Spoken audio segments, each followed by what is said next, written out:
This is JCU Conversations, a podcast show from James Cook University, Singapore. Tune in as we ask experts in the industry more about their lives and their approach to success. Subscribe on Apple Podcasts, Spotify, or wherever you get your podcasts. Let's listen to today's episode. Hi, I'm Associate Professor Pengji Wang, acting academic head at the Business School here at James Cook University in Singapore. Our guests today here are two leaders from the Australian Chambers of Commerce in Singapore, Mr. Scott Speedie, Vice President, and Mr. Chris Coburn, Board Member. They're part of the team navigating and shaping AustCham's approach to fostering cross-border connections and growth. And today, they're here to talk about how business and collaboration have changed in the past 5 years since the COVID-19 pandemic. Welcome, Scott and Chris.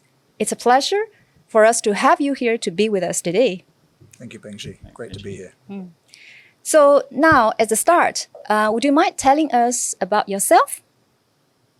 Certainly happy to start. Yeah, so Chris, I've been in Singapore for 10 years now and been involved with the Australian Chamber of Commerce over pretty much all those 10 years.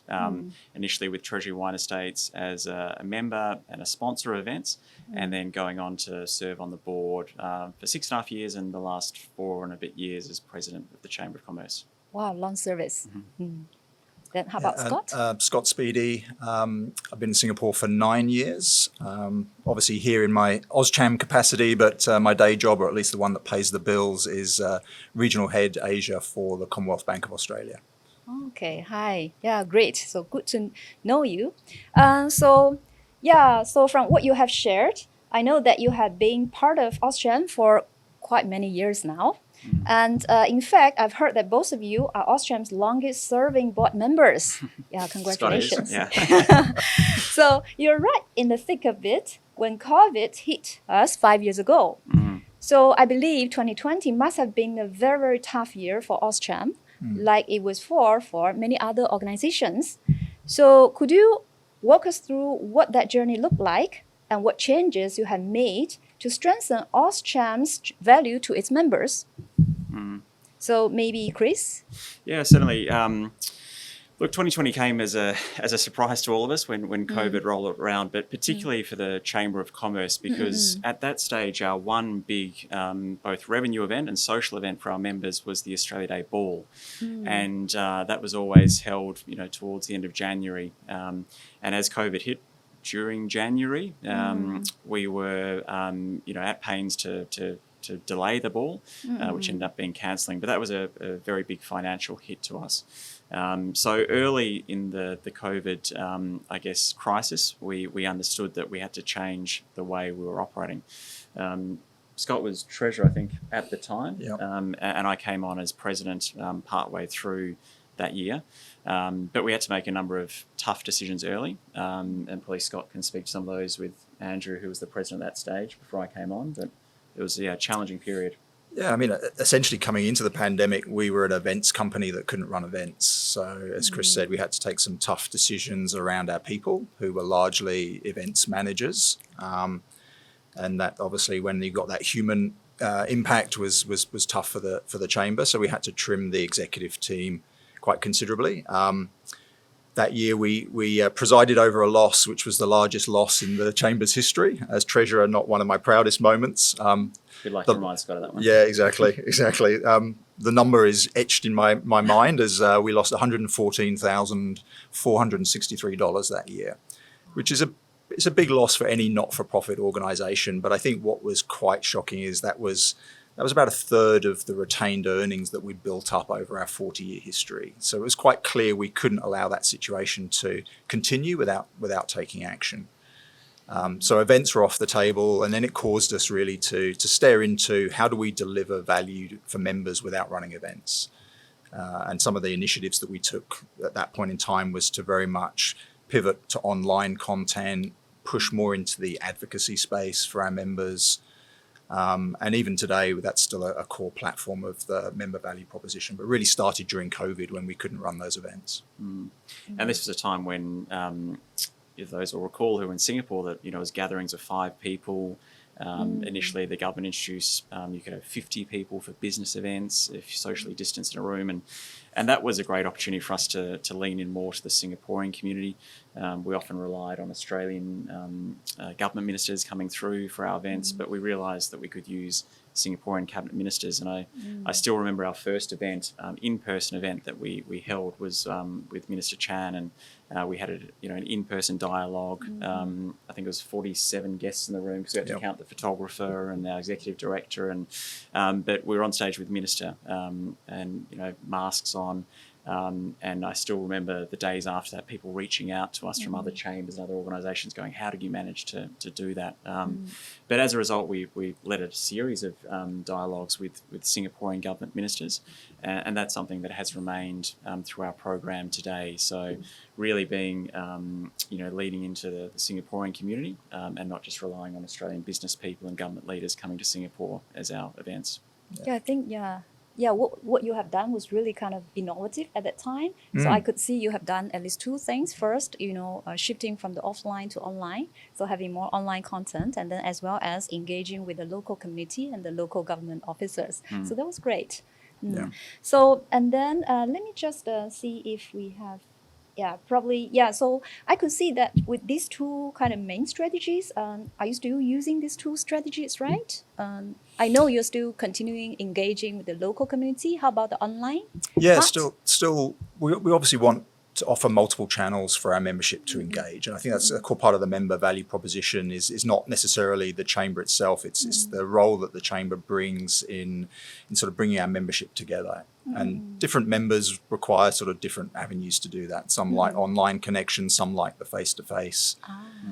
But the other thing that really has stood out to me since the pandemic is the membership has evolved quite considerably. There's a lot more Australian SMEs and startups in Singapore than there was before the pandemic. So our member value proposition has had to evolve to better reflect the membership that we have today. And having those multiple channels for engagement is really important.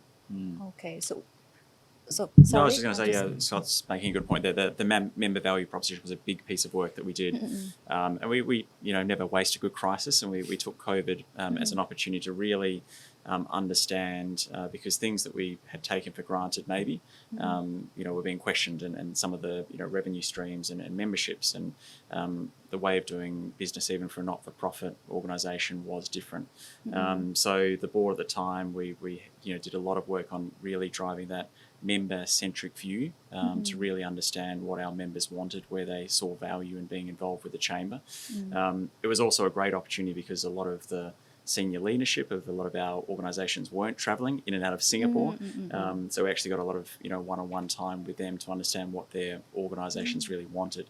And we built up SME representation on our board and also engagement through our committees to really understand that other demographic of our membership that Scott mentioned, the SMEs, who are a really important role to AustCham's membership and come from a diverse range of industries and backgrounds and needs. So that was a really important piece of work, and I think something that we continue to really look after the different sub-segments of our membership. Okay, great. So just now I heard that the demographic composition has changed, that there are more SMEs in AustCham's community, right? So in which way that you convey or deliver the value to these SMEs other than, setting up this relevant structure? Yeah, so I think SMEs, the sort of the obvious trait that occurs to me is SMEs want to engage with other SMEs. They don't necessarily want to engage the big end of town. I work for Australia's largest company. They want to learn from each other in terms of their journey through Singapore, or how they tackle certain issues or certain markets. So one of the things that we've set up since the pandemic is what we call some subcommittees of the board, and one of them is very focused on SMEs. So it's a forum where SME members can come together, share learning, share best practice, support each other. A couple of other subcommittees that we've set up that are, again, very popular with the membership is the Green Committee. So this is, again, focusing on energy transition, sustainability. Most corporates would have that in their CSR agenda. And then the other thematic, which, again, is very similar to what Singapore and Australia are trying to drive at a national level, is digitisation. So our digital committee, again, very, very active in the AustCham membership base. And both those committees actually fed into the formulation of those government-to-government agreements. So on the DEA and the Green Economy Agreement, AustCham had a working committee that was sort of making recommendations. So, finding practical ways that our membership can contribute and, work with Team Australia. We love that phrase, and we use it a lot more, I think, in the last few years than we had previously, of how do we really, work with the Australian High Commission here in Singapore. How do we work with Austrade and the efforts they do, along with organisations like ANZA and the Australian Alumni Association and key members like JCU? How do we bring in all of that community? And I think those subcommittees have found a great way to have two-way dialogue, but also great when you read the submissions and AustCham's being mentioned as one of the bodies who are contributing to these important agreements, and I think world first on the DEA and I think the GEA between Australia and Singapore. Yeah, I think what you have done with all of these initiatives are really speaking to the SMEs' minds. So that's really good. And then, so probably the next question. So in view of the current dynamics in Singapore and worldwide, are there any new trends or challenges on your radar that weren't even a consideration 5 years ago? Yeah, I think about this a lot in my day job, I have to say. So, but I think the obvious one is I don't think anyone really was talking about AI pre-pandemic, and now it's dominating pretty much every news headline, and the pace of change is very rapid. So that's certainly a new dynamic, and that creates both opportunities and risks. The other thing that certainly gets a lot of focus now is cybersecurity.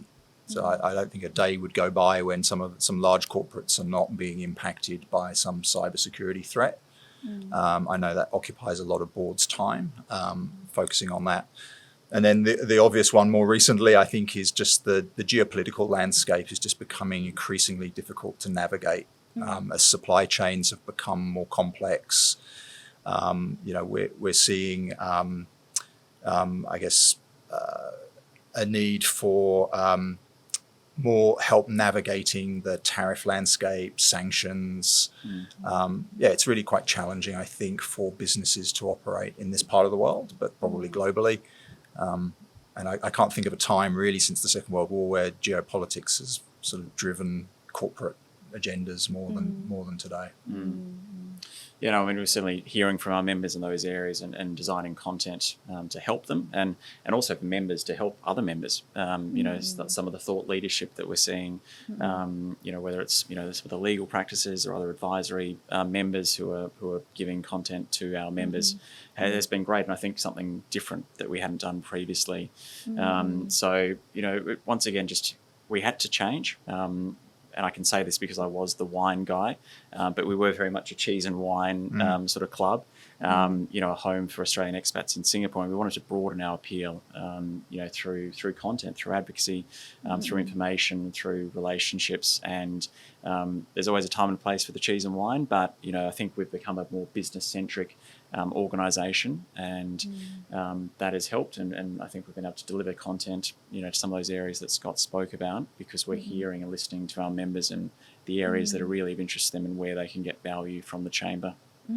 Okay, so thank you very much. So I've heard that you talk about all of those, important trends like the AI, cybersecurity, geopolitical kind of challenges. And then I've also heard that you are generating some new contents and advice to give to the members. So other than those, how does AustCham plan to do in the future to help the members leverage all of these trends or deal with the challenges?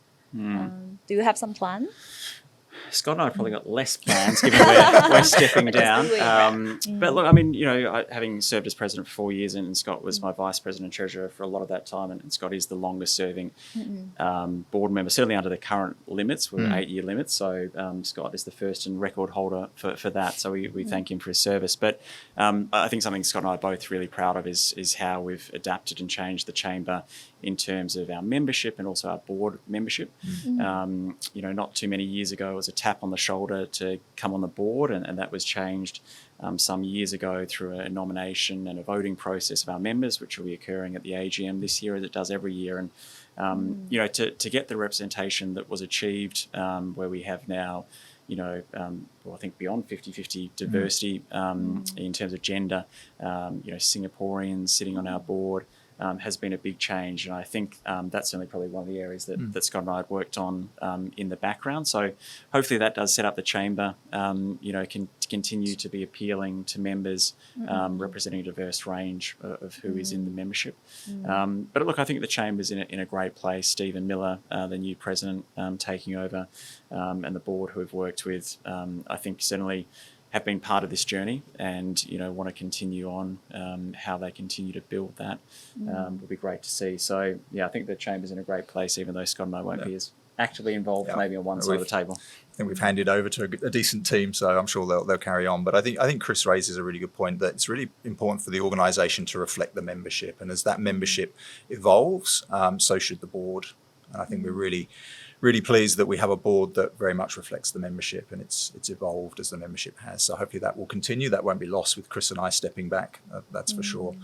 But also that member value proposition is front and centre in the board's mind, is how do you continue to deliver value to members and really reflecting what they want from a chamber.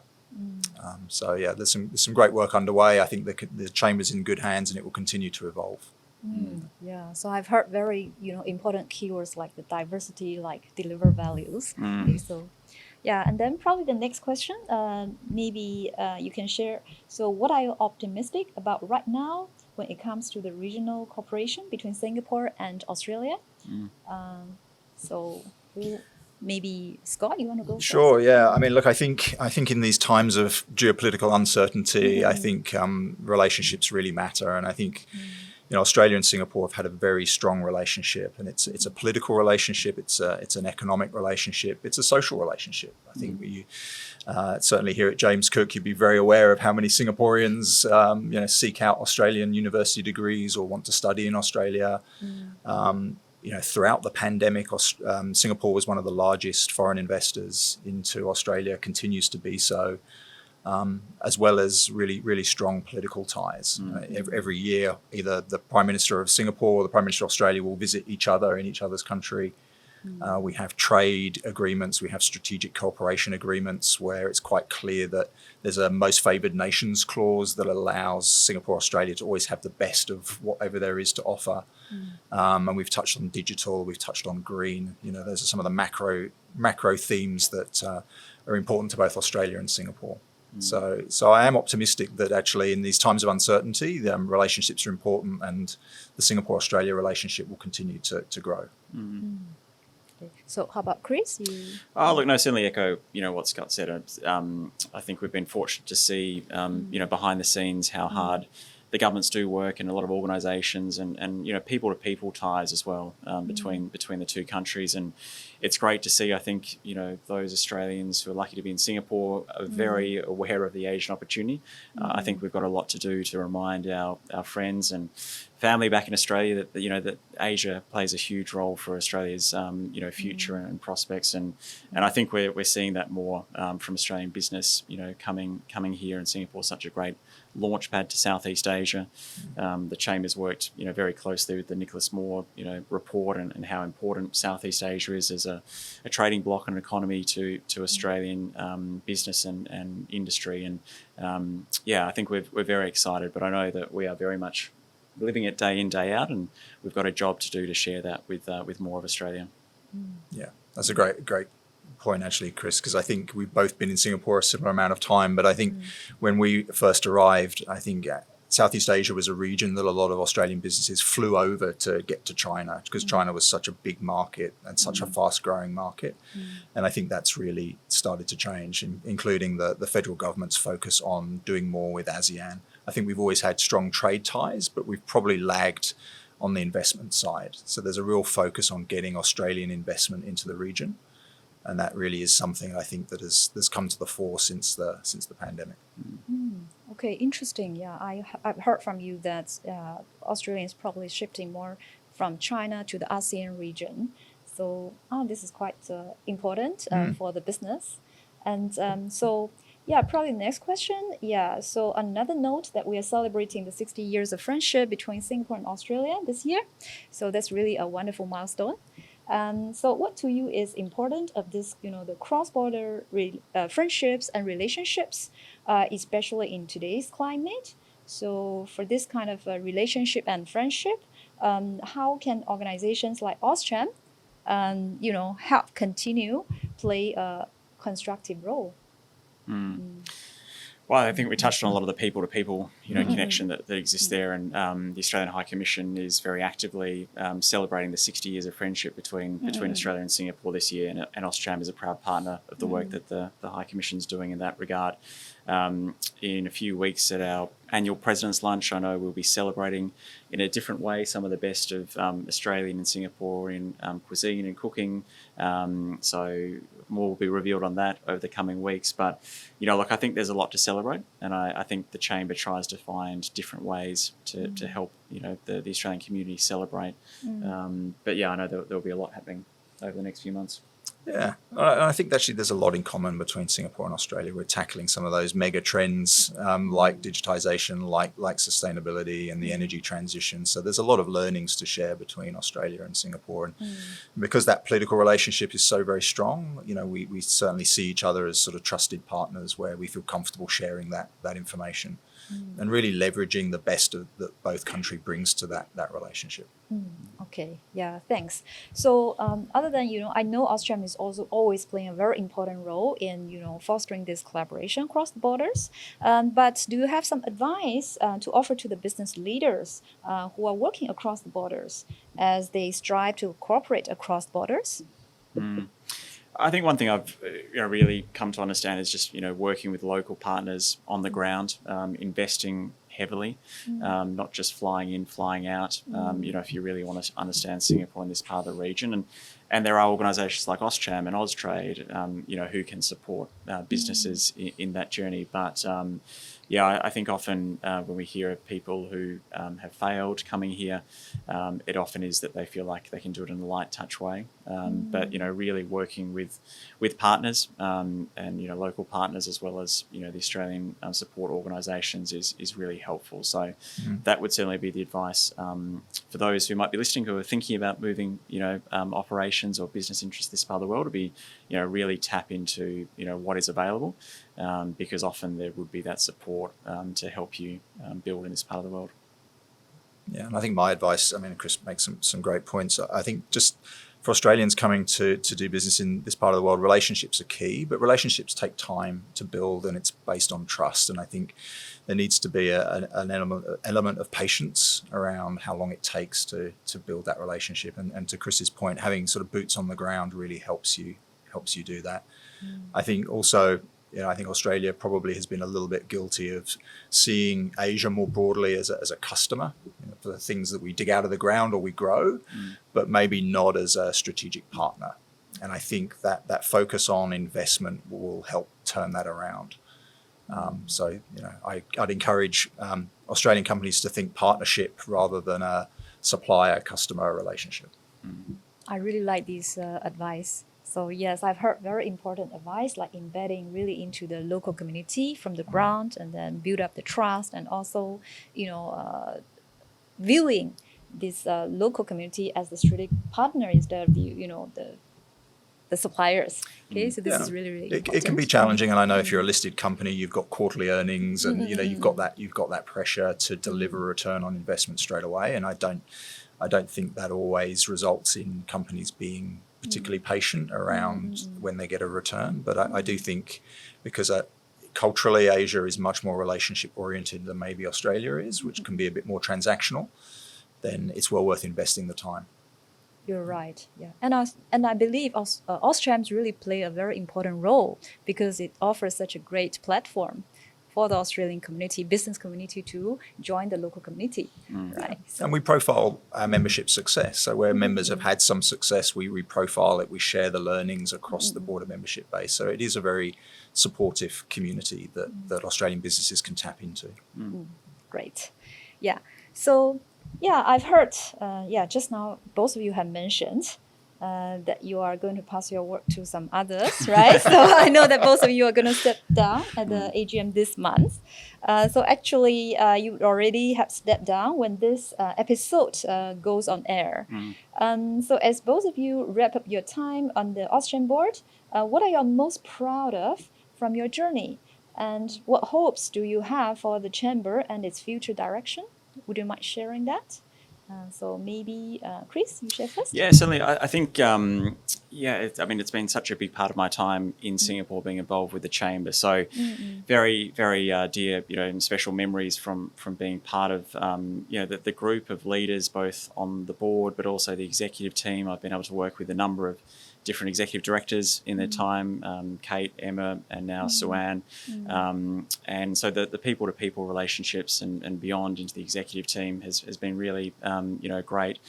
So I've enjoyed that. When I first took on the president role, I sort of thought I was too young and not experienced, and I looked around the table and felt like, I didn't deserve to be that person. And I think I leant into that and used the expertise of, the more experienced and more knowledgeable people around the table to help me in that process. So personally, I've learnt a lot during my time at AustCham's.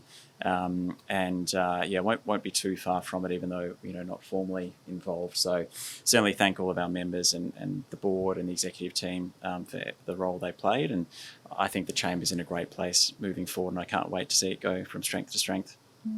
Okay, thanks. So Scott? Yeah, similar sentiments from me. It's a fantastic community to be part of. Feel very privileged for having had the ability to represent that community at board level. I never would have guessed Chris was inexperienced coming into the presidency. I think Chris really embraced that at a really challenging time for the chamber and threw himself into that. And it needed somebody to do exactly that. It was a tough time. So it's I think we look back now, it seems a little bit surreal 5 years on, but we certainly feel that during those years we laid some foundations that have set the chamber up for future success, and we're starting to see that now. Very proud of the way the membership has evolved. I think it's a true cross-section of Australian business interests in Singapore, as I say, from startups, SMEs through to big multinational corporates. We've had to evolve the member value proposition to reflect that, and I think we've done a good job in doing that. So, but most importantly, it's been a lot of fun along the way. We've worked with some great people, as Chris has said. My one learning from that period of time is I think we're all very action oriented as people, but actually what the pandemic gave us was time, I think, to consider and reflect, and we didn't feel that pressure to just jump in and do anything. We were able to be quite considered about the steps we took and the investments we were making to set the organisation up for future success. In fact, I wish we still had that amount of time these days. Don't we all? Okay, so I don't want to have another COVID. No, we don't want another one. Yeah. So, before we end our conversation, I just recall there's a very important point that both of you shared just now. You try to increase diversity for the AustCham's board. Would you mind elaborating a bit more regarding that? So I touched on the change back in, I guess it was around when I came on, maybe 6-7 years ago. Ian, who was the president at the time, led a review of governance and sort of saw the need more for elected board members and term limits, as we also mentioned before. So behind the scenes, you've got to make sure you've got a good nomination pool coming in. So there was a lot of work from the board to try and encourage people to consider running to come onto the board. And as part of that, we did matrix and we have skills that we needed. What areas do we feel like, from an experience point of view, so there was diversity in all formats, not just gender and sort of where you come from in the world, but there's also your skill set and whether it was SMEs or not just all the big corporate end of town. So we did a lot of work behind that, and then we tried to identify members who we felt like could be really important and valuable assets as part of the board. So there was a lot of behind the scenes work, I guess, that always happens. You just see the people who put themselves forward, but there are a lot of conversations to get to that point. And then the great thing was the members, then elected accordingly. And, really proud that, I think when I came on as president, it was, 2 females and 8 males. And I think now 6'4", maybe it's, I think they're actually it more is. Very females than, balanced. more females than males there now. So, but also just having, Singaporeans on the board, Yep. that was a shift. So I think, as I think Scott made the point, it really does appeal to the membership when they see that board representing who they are. So there were a few of my reflections. Yeah, I think that's right. I think AustCham has been around for 40 years, but probably for most of its existence has been very much just a sort of social organisation, and the board, there wasn't a lot of turnover at board level. So I think the perception from the membership was it's a bit of a closed shop, it's a bit of an old boys club. And I think probably Chris and I have been part of the new regime that's changed that. And I think the fact that we're stepping down just shows what good corporate governance looks like in a not-for-profit.